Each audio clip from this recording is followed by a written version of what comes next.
श्री राधे राधे। स्वागत है आपका प्रेरणादायक कहानियाँ और सुविचार में। मेरी आज की छोटी सी कहानी है सही वक्त। ये कहानी एक गरीब ब्राह्मण और राजा की है। एक राज्य में एक गरीब ब्राह्मण रहता था। वह हमेशा मंदिर की सीढ़ियों पर बैठ जाता था। एक बार राजा अपने पुत्र के साथ नगर भ्रमण के लिए निकले। उन्होंने सोचा मैं अपने पुत्र को भी नगर में सभी से मिलवाता हूँ और पुत्र को भी पता होना चाहिए कि कहाँ क्या क्या चीज़ है।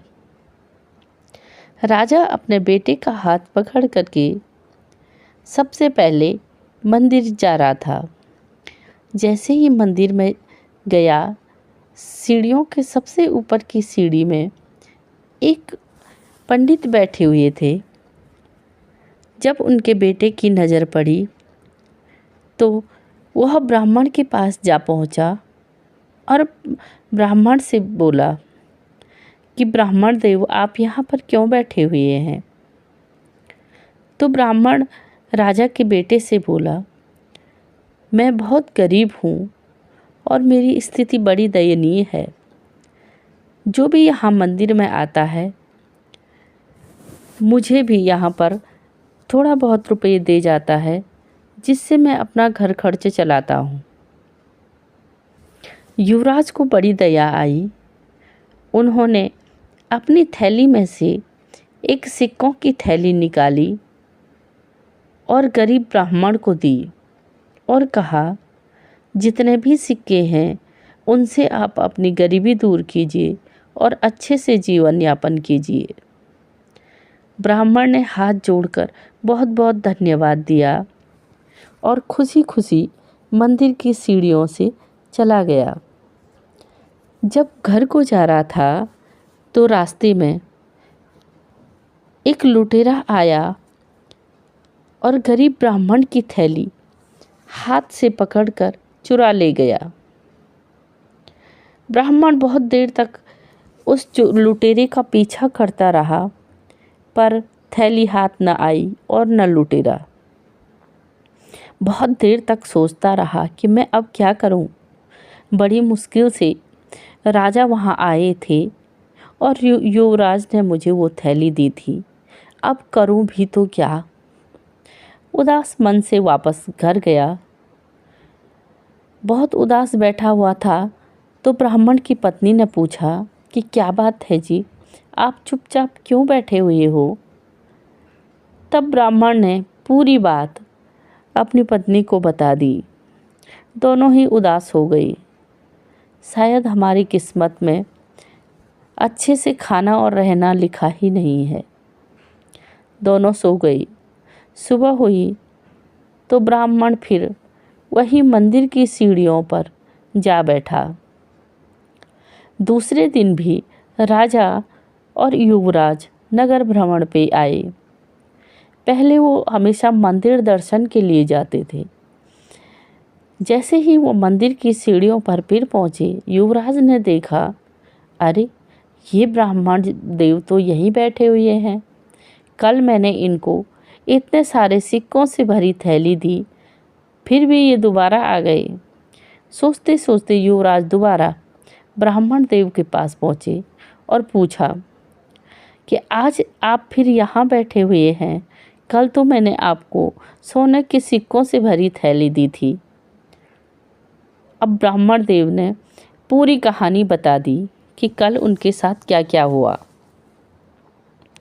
राजा भी यह सब सुन रहे और देख रहे थे। आज युवराज ने अपनी थैली में हाथ डाला तो एक चमकीला सा पत्थर निकालकर ब्राह्मण देव के हाथ में दिया और कहा, इससे सारे तुम्हारे दुख दरिद्र दूर हो जाएंगे। ये माणिक्य है। अब ब्राह्मण देव आज भी फिर बहुत खुश होता हुआ घर की ओर चल दिया। घर गया तो बहुत खुश था। सोचा पत्नी को कल सुबह बताऊंगा, आज काफ़ी देर हो गई है। घर में एक पानी का मटका खाली पड़ा हुआ था, तो उस मटके में ब्राह्मण ने वो माणिक्य छुपा दिया। कहा इस मटके का तो कोई काम है नहीं, तो इसमें सुरक्षित रहेगा, और खुशी खुशी सो गया। सोचा सुबह अपनी पत्नी से बात करूंगा और सारी बात बताऊंगा। काफ़ी देर हो गई थी। सुबह हुई तो पत्नी, ब्राह्मण देव सोए हुए थे। पत्नी पानी लेने नदी के किनारे गई। जैसे ही पानी का मटका सिर पे रखा हुआ घर को आ रही थी, अचानक से एक पत्थर पे ठोकर लगी और पानी भरी मटकी टूट गई। ब्राह्मणी बहुत निराश भी हुई कि पानी की मटकी आज सुबह सुबह टूट गई। फिर दोबारा दूसरी मटकी लेने घर पहुंची। मटकी को ले गई। जैसे ही नदी में पानी भर रही थी, तो चन्न किसी आवाज़ आई कि कुछ तो इस मटके से गिरा, पर समझ न आया इसमें था क्या। सोचा कोई कंकड़ होगा, गिर गया होगा। फिर नदी से पानी की मटकी भरी वापस घर को आई। जब घर पहुंची तब तक ब्राह्मण देव भी उठ गए थे और अपनी बात बताने के लिए उतावले हो रहे थे। पत्नी ने ब्राह्मण देव को चाय पानी पिलाई और पूछा, आज आप बहुत खुश नज़र आ रहे हैं, क्या बात है? तो ब्राह्मण देव बोले कि आज तो हमारी सारी गरीबी दूर हो ही जाएगी। तो पत्नी ने पूछा वो कैसे? तो ब्राह्मण देव ने बताया कि कल युवराज ने एक माणिक्य मेरे हाथ पे दिया हुआ है, बहुत कीमती पत्थर है, इसको देंगे तो हमारे सारे दुख दर्द गरीबी दूर हो जाएगी। तो पत्नी ने पूछा, मुझे भी तो दिखाइए ये चीज़ है क्या? अभी लाता हूँ कहकर जैसे ही मटके के पास पहुँचे तो मटका अपने स्थान पर था ही नहीं। अब पत्नी से पूछा कि एक मटकी खाली थी जिसमें मैंने वो माणिक्य रखा हुआ था, मटकी कहाँ है? तो पत्नी ने सारी बात बताई कि मटकी से पानी ला रही थी, वो तो रास्ते में फूट गई। जब दूसरी मटकी ले गई तो उससे कुछ गिरा। ब्राह्मण देव की पत्नी भी सारी बात समझ गई थी कि वो तो नदी में गिर गया है। अब दोनों बहुत उदास हो गई। पूरे दिन उदास रहे। दूसरे दिन सुबह ब्राह्मण देव दोबारा से मंदिर की सीढ़ियों पर बैठने चले गए। अब तीसरे दिन जब फिर राजा और युवराज घूमते घूमते नगर भ्रमण के लिए मंदिर में माथा टेकने आए, तो ब्राह्मण देव को फिर वहीं बैठा देखा तो युवराज चौंक गया। युवराज ने अपने पिता से पूछा कि ये ब्राह्मण देव तो फिर यहीं आ गए हैं। युवराज ब्राह्मण के पास गया और पूछा कि अब क्या हुआ, अब आप फिर यहीं आ गए? तो ब्राह्मण ने सारी बात बता दी। युवराज अपने पिता से पूछा कि पिताजी, इनके साथ ऐसा बार बार क्यों हो रहा है? तो महाराज ने धैर्यपूर्वक युवराज को समझाया, अभी इनका सही समय नहीं चल रहा है। जब इनका सही समय आएगा तो इनके साथ सारी परिस्थितियां ठीक हो जाएंगी। महाराज ने 2 सिक्के निकाले और ब्राह्मण देव के हाथ में थमा दिए। अब ब्राह्मण देव भी कुछ न बोले। सोचा इन 2 सिक्कों से मेरे परिवार का तो क्या होगा, कुछ भी नहीं, अब क्या करूं इन सिक्कों का। बस सिक्के पकड़े और चल दिए। रास्ते में जा रहे थे कि एक मछुआरा नदी से मछलियां निकाली और मछलियों को ज़मीन पर रख रहा था। ब्राह्मण देव को दया आ गई। मछली बाहर निकाल करके तड़प रही थी, तो ब्राह्मण देव ने जो 2 हाथ में 2 पैसे थे उसे दिया और मछली खरीद ली। अपने हाथ में कमंडल तो था ही, कमंडल में जल भरा और मछली उसमें डाल दी। थोड़ी देर बाद मछली की जान में जान आई और वह उछलती कूदती नजर आई। थोड़ी देर बाद ब्राह्मण ने देव ने देखा कि मछली तो ठीक हो गई है, और जैसे ही उछल रही थी उसके मुंह से वो कीमती पत्थर निकल गया। ब्राह्मण देव बहुत खुश हुए। जिस माणक के लिए इतना परेशान थे वो मछली के मुंह में था और वो बाहर निकल गया। ब्राह्मण देव ने कमंडल नीचे रखा, मछली को उसी में डाले रखा और जोर जोर से चिल्लाने लगे, नाचने लगे, मिल गया मिल गया मिल गया। पास बैठा जो चोर पैसों की थैली लेकर गया था, जैसे ही उसके कानों में ब्राह्मण देव की आवाज़ पड़ी मिल गया, तो वो बहुत डर गया। उसने सोचा कि ब्राह्मण देव ने मुझे देख लिया और चिल्ला रहे हैं कि मिल गया।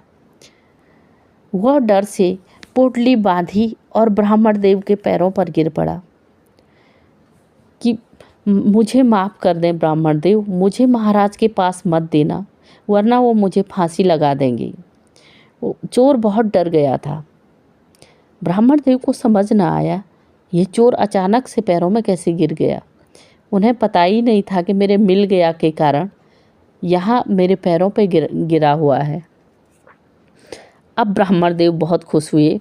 पैसों की पोटली भी वापस मिल गई थी, माणिक वापस मिल गया था। ब्राह्मण देव ने चोर को समझाया कि दोबारा चोरी न करे, अब मैं राजा से शिकायत तभी नहीं करूँगा। तो चोर ने कान पकड़कर माफ़ी मांगी और सही रास्ते पर चल दिया। ब्राह्मण देव बहुत खुश थे। माणिक मिल गया था, पैसों की थैली मिल गई थी। अब खुशी खुशी घर को गए। पत्नी को बताया, पत्नी भी बहुत खुश हुई। दूसरे दिन उठे और राजमहल की ओर चल दिए। जब राज्य में पहुँचे तो महाराज और युवराज को बहुत बहुत धन्यवाद दिया। अब तो युवराज भी बहुत खुश था कि ब्राह्मण देव के दिन सुधर गए हैं। तो महाराज ने अपने बेटे को, युवराज को समझाया कि बेटा, जब सही वक्त होता है तो सब चीज़ें अपने आप ही ठीक हो जाती हैं। जैसे ब्राह्मण देव की सारी स्थितियाँ अचानक से सब एक साथ सुधर गई, वैसे ही जब सही वक्त आता है तो सबकी स्थितियाँ सुधर जाती हैं। राजा ने अपने बेटे को समझाया, जब तक ब्राह्मण देव अपने ही बारे में सोच रहे थे तब तक उनको कोई रास्ता नहीं मिला, और जैसे ही उन्होंने मछली की सहायता की, मछली के बारे में सोचा, तो उनको ईश्वर ने सब कुछ लौटा दिया। जब तक हम खुद के बारे में सोचते हैं तब तक ईश्वर ज़रा कम ध्यान देते हैं, और जैसे ही हम दूसरों के बारे में सोचते हैं तो ईश्वर भी हमारी मदद करते हैं। मेरी कहानी अच्छी लगे तो लाइक और सब्सक्राइब ज़रूर करें। श्री राधे राधे।